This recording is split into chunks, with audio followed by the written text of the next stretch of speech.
se dejan callar. ¿Dónde están las cenizas de los que ya quisieron hablar? Cansados de que maten nuestros sueños. ¿Dónde están nuestros muertos? ¿Dónde está la verdad? Que se rompa el silencio de los que ya no podemos más. El miedo desdibuja nuestras realidades. Hola, este es un episodio especial de Ni de aquí ni de allí, un podcast de historias de migrantes e hijas e hijos de inmigrantes latinoamericanos en Europa. Mi nombre es Michelle, nací en Ecuador, crecí en España y vivo desde hace casi 4 años en Alemania. En Alemania, yo misma como migrante, empecé este podcast con ganas de tener conversaciones con otras hijas e hijos de migrantes sobre nuestras identidades culturales. Poco a poco se fueron sumando a la conversación jóvenes migrantes latinoamericanos que he ido conociendo a través de las redes sociales gracias a este podcast, así como amigas y amigos que he ido haciendo en Alemania. Hoy te traigo a 2 de ellas, Sarai y Joana, para hablar sobre las manifestaciones en Colombia que comenzaron en abril y siguen hasta el día de hoy. Sarai es de Bogotá y es profesora de Ciencias Sociales. Estudió en la Universidad Distrital en Bogotá y actualmente estudia el Máster Culturas del Sur Global en la Universidad de Tubinga, en Alemania. Joana es originaria de Barranquilla y estudia enfermería en Stuttgart. Además, es una de las organizadoras de las concentraciones en Stuttgart de apoyo al paro nacional en Colombia. Sarai nos va a contextualizar las protestas y Joana nos va a contar por qué es tan importante que los colombianos en el extranjero hagan concentraciones y difundan la información que les llega desde Colombia. Este episodio es una de mis formas de apoyar al paro nacional en Colombia y de darle espacio a las voces de los colombianos que están en el extranjero porque físicamente están aquí, en Norteamérica o Europa, pero emocionalmente y mentalmente están allí, en Colombia. Este es un episodio especial de Ni de aquí ni de allí, en el que voy a conversar con Joana Calderón y Sarai Viracachá, ambas colombianas residentes en Alemania. Pues las he convocado a las dos, porque además Joana es una de las organizadoras de las concentraciones en Stuttgart de apoyo al paro nacional en Colombia. Y Sarai leyó una palpitante carta a los colombianos y colombianas durante la concentración del pasado 9 de mayo. Colombia hoy se enfrenta a uno de los episodios más violentos de su historia contemporánea. Durante la última semana me he despertado asfixiada por la desolación, la desesperanza y la tristeza que no me permite ni siquiera concentrarme en mis actividades cotidianas, académicas o laborales, porque en todo momento mis pensamientos viajan hasta allá e intentan abrazar a mi familia, a mis amigos y a mis estudiantes, quienes están siendo víctimas no solo del abuso policial, sino también de la incompetencia de un gobierno que roba, mata y se burla de su población. Desde el 28 de abril del 2021, mi vida se ha invadido por la desesperación de leer noticias sobre el paro nacional, revisar las publicaciones de redes sociales y hablar con cualquier conocido que aún esté allá, en Colombia, el país del realismo mágico, categoría literaria que con los sucesos de hoy evidencia al mundo que solo es un eufemismo para contar la paradoja absurda que compone nuestra realidad como colombianos. Una realidad que a la mirada de cualquier extranjero resulta incomprensible por la capacidad de celebrar llorando, de sufrir riendo y de abrazar desde el olvido. Porque precisamente en eso se fundamenta la paradoja de nuestra existencia, en la dualidad del dolor que se disputa entre el recordar y olvidar como motores de vida, para sobrevivir en un país que se despojó de la justicia y aún así se llenó de resistencia.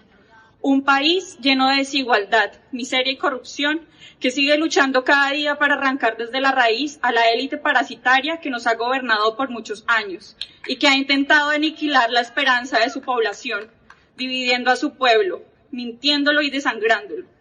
un país que para muchos no existe y que para los que existe solo vale la pena reconocer cuando de narcotráfico se habla. El mismo país que nos vio nacer y crecer, pero que al final nos negó las oportunidades de estudiar, trabajar, investigar y establecer una vida digna con los nuestros. Hoy la Colombia herida también le duele al mundo. Duele en su pasado violento, duele en el presente genocida y duele en la incertidumbre del futuro, en nuestro futuro. Por eso hoy, más que nombrar la larga lista de males que nos aquejan, quiero homenajear con estas palabras a la población colombiana que está luchando, porque se cansó de tener miedo, se cansó de la sumisión, de la humillación y del maltrato. Se cansó de las injusticias, las violaciones, la corrupción y los asesinatos. Se cansó de llorar y callar, y por eso hoy prefiere gritar. Gritar, cantar y crear en contra de un régimen autoritario disfrazado de democracia representativa, que ha convertido a la vida en una comedia trágica e inviable de la que nuestros padres y abuelos han sido víctimas constantes. Por ellos, los que están transformando las condiciones de vida en el país, vengo a hacer un llamado a todos los que estamos en el exterior, para recordar que desde cualquier lugar del mundo poseemos la responsabilidad de denunciar las violaciones de derechos humanos a la comunidad internacional, con empatía por las víctimas, con admiración por la primera línea y con respeto por la lucha constante de nuestras familias. Que el mundo se entere que en Colombia el gobierno nos está matando y que no pararemos hasta que la dignidad se haga costumbre, porque tenemos más de 6.402 razones para luchar. Muchas gracias. Para contextualizar todo esto y que quede en el registro digital histórico, porque al final estamos haciendo ya memoria, estamos construyendo memoria a través de esto, de este podcast. Quería hablar de que hay varios vídeos, tanto en YouTube como en TikTok, en el que se explican las razones por las protestas en Colombia. ¿Podrían contarme un poco sobre la forma en la que esta medida afecta a las y los colombianos y sobre todo a sus amigos y familiares? Porque yo creo que esto queda muy abstracto cuando se dice así, subida de impuestos y la gente protesta. Pero vimos el caso de Chile, vimos el caso de Ecuador también. En Chile fue el transporte, en Ecuador querían quitar la subvención al petróleo. ¿Qué fue en Colombia? La reforma tributaria que quería implementar el gobierno Duque puede verse, sí, como tú mencionas, como algo insignificante. Incluso cuando mencionaba acá la situación con varias personas alemanas o extranjeras, no comprendían por qué se había desarrollado como ese estallido social en Colombia por una subida de impuestos, ¿no? Pero es importante contextualizar primero y tener en cuenta que Colombia es uno de los países más desiguales del mundo, por un lado, y por otro, digamos que el alza que se pretendía implementar iba a afectar directamente el bolsillo del colombiano común. Es decir, iba a afectar la canasta familiar, iba a afectar el transporte y digamos que nunca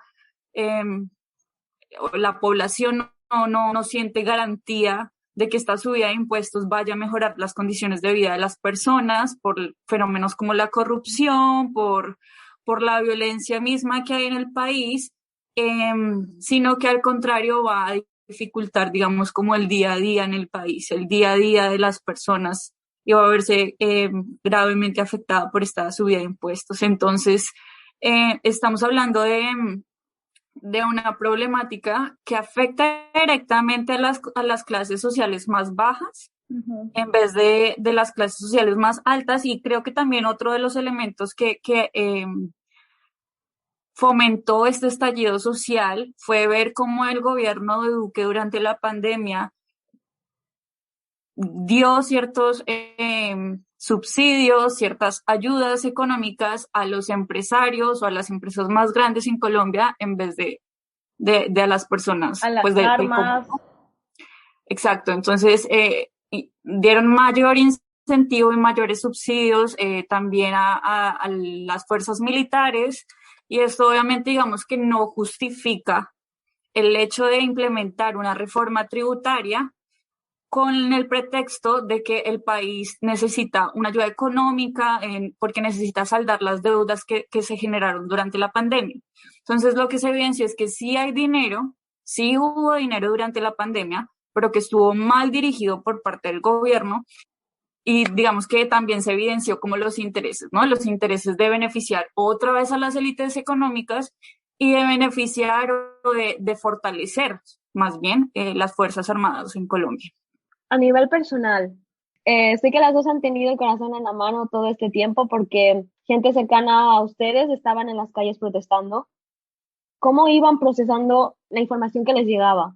Sí. Yo es que la verdad he tenido mucha gente a mi alrededor que ha salido a las calles a protestar y la verdad es como un momento muy difícil porque es como, ellos dicen, no, voy a ir a protestar pacíficamente, pero tú desde aquí ves que lo que es pacífico no es tan pacífico, más por el lado de la policía, de los SMAT y, por ejemplo, una amiga mía, ella vive en Cali y ella salió a protestar y ella me contaba como que estaba súper bien, pero que en un momento a otro empezó la policía a tirarle gas lacrimógeno y todo eso, entonces es como me habló por el WhatsApp y luego me dejó de hablar y eran aquí como las 3 de la mañana y yo no pude dormir por esa preocupación. Es como que uno se le encoge el corazón, no sé, yo no solo lo digo lo digo en la gente en general, o sea, me preocupa todo el mundo, es como que siento demasiada empatía, o sea el vecino, sea el quien sea, me duele muchísimo porque es como van a protestar por sus derechos y no los deja el propio país, o sea, no el país, sino el gobierno no los deja y es como, ¿cómo es posible que no te dejen salir y que no te dejen ese derecho de vida, de decir voy a luchar por mis derechos?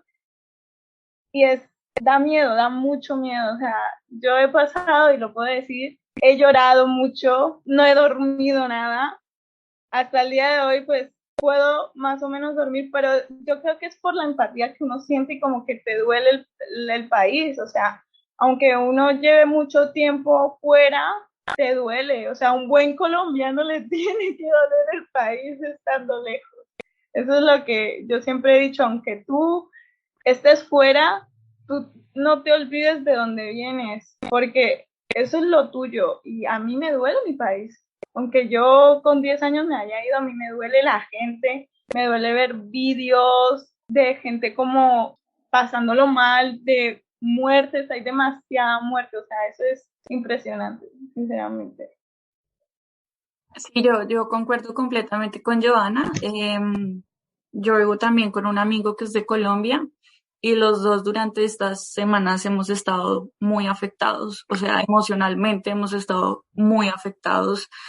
No hemos podido dormir tampoco, o sea, comparto como la misma experiencia tuya, ¿sabes? El desconcierto, la angustia constante, el no poder de verdad concentrarse en absolutamente nada, estar revisando a toda hora redes sociales porque es la angustia de ver qué está pasando allá y qué llega a pasar si afecta directamente a uno de nuestros conocidos, ¿no? O sea, si duele sencillamente cuando ves los videos de las personas afectadas, a pesar de ser extraños, a pesar de que son personas que no conoces o que están en otra ciudad y te duele. Yo creo que también es esa angustia y esa paranoia constante de que algo le puede pasar a una persona que sea cercana a mí misma. Entonces, sí, comparto como la misma experiencia. Esto ha sido bastante trastornante, ¿sabes? Y yo creo que el hecho de salir del país y de ver las condiciones de vida de otro tipo de país, ver que acá sí se cumplen los derechos humanos, y no sé si les ha pasado a ustedes, pero, por ejemplo, a mí cuando cuento qué es lo que está pasando en Colombia, que uno al final resulta naturalizando esos procesos de violencia, ¿no? Así mataron a otro líder social y que tú lo digas con tanta naturalidad y ver la reacción de la persona extranjera como ¿por qué? Del desconcierto, de por qué lo hablas con tanta normalidad, también me ha generado a mí como, o me ha impactado a mí en el sentido de, bueno, cuál es como la formación que nosotros tenemos y cómo nos estamos enfrentando también a esa violencia y cómo la estamos tratando, pues, de transformar, ¿no? Y se ha visto que en las manifestaciones, a pesar de que han sido manifestaciones pacíficas, Igual el gobierno o la opción que ha tomado el gobierno ha sido pues desde una perspectiva violenta, ¿no? Está implementando una ofensiva contra la población civil que está desarmada y lo está haciendo con armamento de alta peligrosidad, sin importar absolutamente ni los derechos humanos, ni mucho menos como La empatía, bueno, el hecho, sí, el sentir, no sé. sí, exacto, el hecho de manifestarse y sin importar que está agrediendo la vida, ya sea de niños, jóvenes o incluso personas de la tercera edad, no les está importando absolutamente nada. Entonces realmente sí es muy, muy desconcertante y yo creo que la impotencia que nosotros estamos viviendo acá desde lejos es lo que nos tiene como aturdidos también en nuestra vida cotidiana. Porque es como, por ejemplo, cuando tú le explicas a un alemán, la cara es como, ¿por qué? ¿Por qué? ¿Por qué? ¿Por qué pasa esto? ¿Por qué no hacen nada el gobierno? Es como, no lo entienden. Y uno también se queda y dice, pues mira, yo tampoco lo entiendo, pero comparto el mismo sentimiento contigo, ¿sabes? Es verdad que en Colombia por mucho tiempo se ha normalizado muchísimo la violencia de género, todo tipo de violencia. Y es como, estando fuera uno dice, ¿por qué? ¿Por qué está funcionando así el país? Y la misma gente que vive en Colombia dice, como que la gente mayor, por así decírtelo, no entiende que la gente joven vaya a manifestar. Ese es otro punto. No entiende por qué van a ir a manifestarse, tal, porque ellos han sufrido tanta violencia que se han quedado callados, se han dicho como, ¿qué más podemos hacer? Se ha normalizado ese tipo de violencia. Y explicarlo aquí es algo raro. O sea, es algo que no se entiende, que no se logra, o sea, que dicen, como ellos viven como con una democracia muy buena, muy organizada, entre comillas, no entienden cómo un país como Colombia está pasando por lo que está pasando. Es como, ¿en qué momento pasó esto? Vale, Joana, yo también te quería preguntar, bueno, porque tú y yo nos conocemos desde hace casi 4 años. Tú raramente me has hablado de política en Colombia. O sea, yo a Saray la conozco porque estudiamos en el mismo máster, la misma maestría.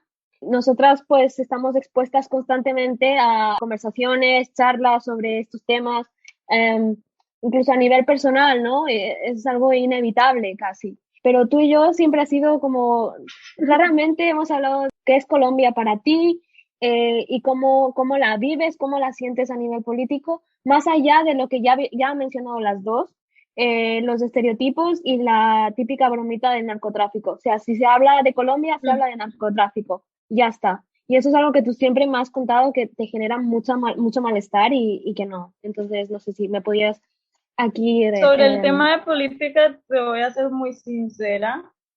Yo no sé nada de política, yo siempre lo he dicho, o sea, porque no me gusta ni en Colombia ni en en el mundo en general, porque para mí la política es como darle el poder a alguien y eso no me gusta.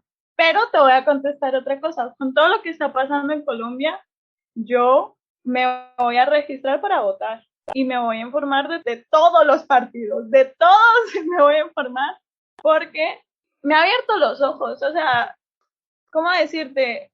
Antes no me interesaba la política, pero quiero como dar mi grano de arena para que alguien gobierne y que gobierne bien. Y decir, he puesto mi voto y esa persona está en el poder porque a mí me gusta. Pero de política yo no te puedo hablar porque te estaría mintiendo. Eso sí, soy antiuribista completamente. Eso sí te lo puedo decir. Eso lo pongo. Pero ¿cómo te digo? Estoy en contra de los partidos que estén a favor, eso sí lo sé de corazón, estoy en contra de todos los partidos que estén a favor de utilizar armas. Y por el momento el partido que está en Colombia es que le encantan las armas, entonces... Yo quisiera mencionar algo respecto a lo que dice Joana también, y es que lastimosamente en el país, por muchas generaciones, se difundió esta idea de que hablar de política era hablar de un partido político. Entonces siempre se relacionó que si tú te considerabas un sujeto político o si te interesaba la política, era porque tú tenías que hacer parte de un partido político. ¿Y qué es lo que ha pasado? Que durante mucho tiempo la gente empezó a perder, digamos que ese interés por las decisiones que toman los gobiernos, porque precisamente esos partidos políticos tradicionales empezaron a demostrar que solamente beneficiaban a su grupo, ¿no? Que coincidencialmente estos grupos también suelen ser parte de las élites económicas. Entonces, creo que es un descontento que se generalizó por muchos años, que se apropió por muchos años en nuestra cultura política y que hasta ahorita, hasta después del referendo por la paz, es que ha venido transformándose progresivamente en las nuevas generaciones. Es decir, no, yo soy un sujeto político porque yo tengo una opinión, porque yo tengo derechos y porque yo los voy a hacer valer en frente de ese gobierno que no por gobernarme o no por estar en el poder, tiene la capacidad de perjudicarme a mí directamente. No debería ser así porque yo también tengo voz y tengo voto y tengo la capacidad de transformar, digamos que las situaciones a las que me enfrento constantemente, ¿no? Entonces creo que eso también es clave y es importante tenerlo en cuenta para entender cómo la coyuntura que se está viviendo en la actualidad. También eso que has mencionado, ¿no? Del tema de las generaciones y como esta falta de comprensión intergeneracional, ¿no? Es algo que me gustaría que me comentases respecto también el papel de los indígenas en Colombia, porque creo que fue hace 2 semanas, ¿no? Cuando empezó a llegar la minga de los indígenas. Y cuando aparecen los indígenas, ¿de qué manera se percibe eso ahora? ¿No? Porque también pienso en Ecuador, cuando los indígenas empezaron en las protestas, aparecen en las protestas de hace 2 años, hubieron un montón de comentarios racistas y no te estoy hablando de comentarios así de un estúpido por Twitter, eran comentarios de políticos, eran comentarios, cosas que podías leer en la prensa. Yo creo que eso también ha sido un proceso progresivo. Y creo que lo hablábamos hoy también en clase, ¿no? Como estas ideas colonizadas de la raza, del ser, de la identidad latinoamericana en sí misma, ¿no? En Colombia, en la actualidad, la minga es muy bien recibida, principalmente por los sectores, pues, juveniles y progresistas también, ¿no? Pero eso ha sido un proceso de colonización interna entre nosotros mismos y entre, pues, cada individuo, ¿no? El reconocer que nosotros como mestizos también tenemos sangre indígena y que somos parte de la comunidad porque ellos son incluso más representativos de quiénes somos y de nuestras prácticas en la actualidad que los mismos españoles que llegaron a colonizar y se quedaron allá en territorio latinoamericano y pues en este caso específicamente en Colombia, ¿no? Y yo creo que lo más bonito del actuar de la minga es que ha demostrado resistencia y dignidad y resiliencia, bloqueo mental, perdón, respecto al actuar de los mismos gobiernos e incluso de los grupos armados a los que ellos se han tenido que enfrentar. Entonces, es una lucha no solamente en contra del imperio español en su momento, sino que ha sido una lucha constante durante cientos de años en contra de gobiernos que no los quisieron, digamos que, proteger, en contra de gobiernos que también les han mentido, les han incumplido mucho, en contra de grupos paramilitares, en contra de grupos guerrilleros que han buscado, digamos que, la utilización de las comunidades indígenas para el cultivo principalmente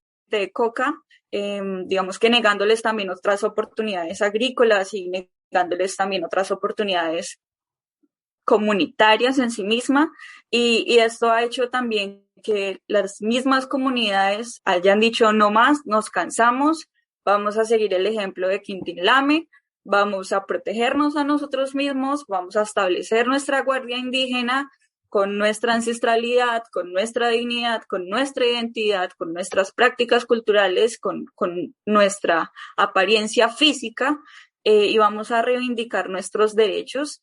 Y esta idea de resistencia yo creo que se ha expandido también y ha servido también a esta decolonización y a este nuevo buscar de la identidad latinoamericana y específicamente colombiana, y ha venido o ha producido que la minga sea parte de estos nuevos movimientos sociales, que sea bienvenida, que sea recibida, e incluso que sea incluso llamada de alguna forma. Sí, que sea llamada por los mismos manifestantes y sea un grupo en el que se confía más en cuanto a la seguridad, por ejemplo, más incluso que la misma Policía Nacional, o se confía más en la minga para cuidar a los ciudadanos en este momento por los mismos abusos policiales y por los mismos, el mismo actuar del ESMAD o de las fuerzas militares en general. Entonces, lo que mencionábamos también en clase es un proceso, y es un proceso que está en camino, pero que parece que se ha venido apropiando y que ha tenido una muy amplia o muy buena recibida por parte de la sociedad civil en general. Ahora, centrándonos en lo que podemos hacer nosotras desde el extranjero, ¿no? Ustedes están activas en grupos de colombianos en Alemania, ¿verdad? Bueno, yo estoy en el grupo del paro nacional aquí en Stuttgart, y también, pues aparte, estamos las que estamos organizando. ¿Cómo funciona? ¿Qué están haciendo? ¿Qué van a hacer? ¿Futuras actividades? Para el próximo 22 de mayo, para este sábado, estamos haciendo otra plantón en Stuttgart, y pues las ideas que tenemos principalmente sería como queremos hacer un mural enorme, queremos expresar cómo nos sentimos y demostrar mostrar el apoyo hacia el pueblo colombiano. Y queríamos hacer también un performance dirigido como al femicidio, porque si bien se sabe, se está abusando también muchísimo las fuerzas armadas de mujeres. O sea, no sé si se sabe la noticia de una muchacha que un grupo de SMAT abusaron de ella. La muchacha lo publicó. Se suicidó. Sí, no lo puedo poner delicadamente porque la situación es así. Pasó eso, y es verdad que en nuestros países también se normaliza mucho lo que el femicidio, pero fue como que el pueblo dijo no más, o sea, no más, no se puede, no más. Y también queremos como expresar eso, que nos duele la mujer, nos duele el pueblo. Queremos hacer también micrófono abierto para la gente como Saray, que quiera expresar lo que sienta. Por favor, Saray, de lo que siente, pues que vayan y digan con respeto y con empatía lo que siente. Queremos hacer un velatón también, pero pues no sé si el clima ayude mucho.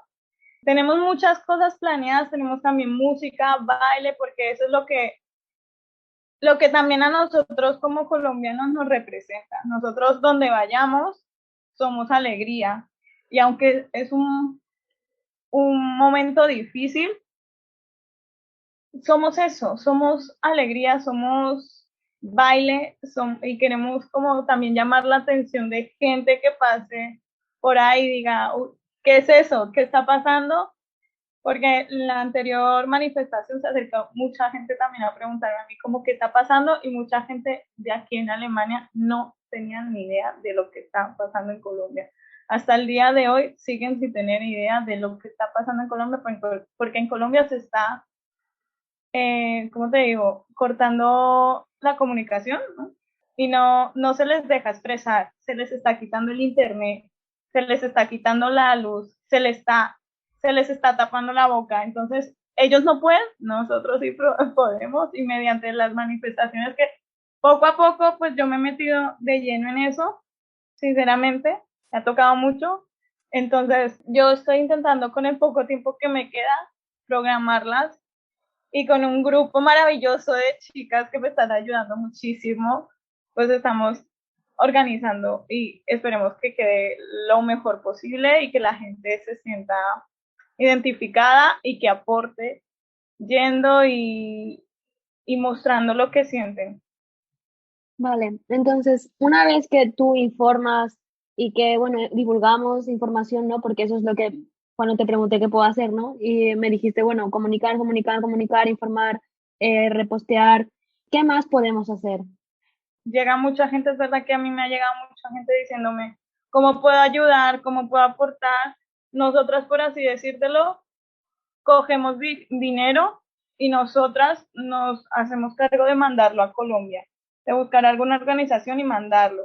Hay varias organizaciones, hay también, por ejemplo, yo tengo amigos que ellos se hacen cargo, enfermeras, médicos, de que ellos salen a la calle a llevar gasas, alcohol, comida, porque que no se olvide que hay gente que son de primera línea, que se quedan día y noche sin comer para minimizar, por así decírtelo, la violencia, y están ahí luchando y los están matando. Entonces, pues mis amigos, por así decírtelo, van, los ayudan, y yo tengo muchos contactos en decir de que también hay un chico que documenta todo lo que pasa en Cali.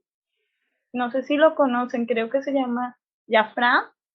Es un chico que está en Instagram, que es o sea, está como muy enfocado en eso, y él lleva lo que son como las comidas, todo lo que la gente necesita, y él tiene su cuenta para meter dinero ahí. O sea, para mí era como súper importante donar, porque cuando hubieron los terremotos en Ecuador, cuando hubieron las protestas también en Ecuador, era en plan, vale, yo como no puedo hacer nada aquí más que dar dinero, y es todo lo que puedo hacer porque no estoy allí.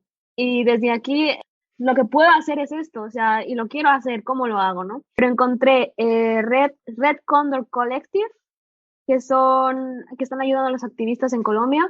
Encontré un GoFundMe también para apoyar a los manifestantes en Cali. Encontré también el grupo de Derechos Humanos de Colombia, y luego una brigada estudiantil. Yo a Joana le pedí eso, ¿no? Joana, dime a dónde puedo donar. No hay un sitio que digas, aquí está la lista de sitios que puedes donar, aquí está lo que están haciendo y tal, tal, tal. O sea, tampoco se les pide estar en la calle, ¿no? O sea, tampoco estoy pidiendo aquí una web y tal, pero sí que como persona ajena a todo el contexto, yo no tengo familia en Colombia. Mis únicos contactos con Colombia son, sí, ustedes, gente como ustedes, migrantes en Alemania. Pues para mí es importante, ¿no? O sea, que lo que puedo hacer es compartir y puedo donar. ¿Qué más puedo hacer? Sí, yo creo que más de la cuestión es que podemos, porque estamos muy limitadas acá en el exterior, ¿no? Y yo he sido muy insistente en las últimas semanas en hablar y volver a hablar y volver a hablar de esta situación. Y, por ejemplo, no sé si tú lo viste, Michelle, en clase, yo tengo un póster atrás, en la parte de atrás, en mi cuarto, que dice SOS Colombia, como para por lo menos generar como Conciencia. sí, la conciencia o esa curiosidad por parte de las personas que no tienen nada que ver con el país, que incluso viven en otros lados del mundo, como incrementar esa preocupación, y que se pongan a buscar también, ¿no? Lo he hablado también con los que fueron, sí, mi familia alemana acá cuando también fue au pair. He sido muy, muy, muy insistente y muy reiterativa, y incluso creo que he hecho un montón de spam en mis redes sociales, y creo que hasta ahí digamos que tenemos el poder de realizar, ¿no? Como dijo Johanna, que me parece muy, muy, muy sabio lo que dijiste, o sea, si a ellos los están censurando allá, nosotros aquí en el exterior somos los que vamos a denunciar. Y eso es lo que estamos haciendo y creo que en eso están como concentradas todas las energías de los colombianos en el exterior en este momento. Sí. O sea, no estamos buscando, aquí no se busca de qué partido político eres, si te gusta es que entiendas lo que es, lo que está pasando, que entiendas que el día de mañana le puede pasar a otra persona. O sea, no solo colombianos, sino en gente en general.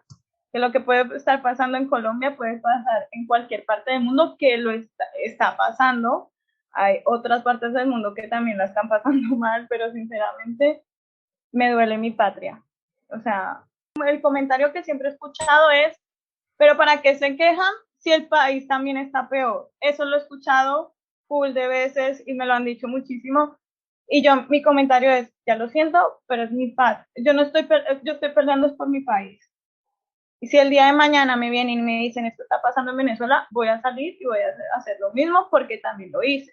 Si me vienen a decir de Ecuador, también lo hago. Pero en estos momentos, mi país, que a mí me duele mi país, y si no le gusta lo que yo comparto, pues no me escuche, pero voy a seguir hablando. Entonces, yo me enteré lo de la reforma, yo no sabía más o menos cómo iba. Cuando hizo como un pequeño boom, yo empecé a buscar, yo me empecé a informar, yo dije, ¿cómo es posible que pongan un 19% del IVA a una población que no tiene cómo sostenerse? Entonces eso me tocó mucho a mí. O sea, también no lo entendía y es eso, la empatía. Siente empatía, tanto si eres o no eres del país, y siente eso. O sea, que se están violando los derechos de todo colombiano.